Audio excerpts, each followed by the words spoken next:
વાવાઝોડાની આશંકાને પગલે કચ્છ જિલ્લા પ્રશાસન થયું સજ્જ। મંત્રી પ્રફુલ્લ પાનસેરિયાની દેખરેખ હેઠળ કલેક્ટરે લીધા સતર્કતાના પગલાં।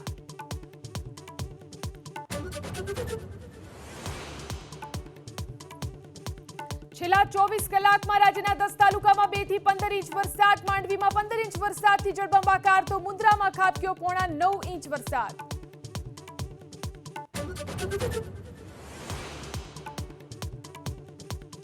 આણંદ બોરસદ દાંડી હેરિટેજ માર્ગ પર ગરનાળાનું ધોવાણ 11મી સપ્ટેમ્બર સુધી। ભારે વાહનના પ્રવેશ પર પ્રતિબંધ। બોરસદથી આણંદ જતા વાહન ચાલકોને આસોદર કરાયા ડાયવર્ટ।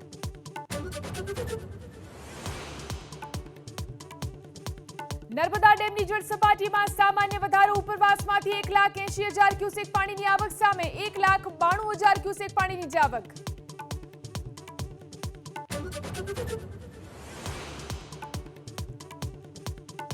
ભરૂચની વિલાયત જીઆઈડીસીમાં બિરલા ગ્રાસિમ કંપનીમાં આગથી અફરાતફરી। દૂર દૂર સુધી જોવા મળ્યા ધુમાડાના ગોટે ગોટા। ફાયર વિભાગની ટીમ ઘટના સ્થળે રવાના।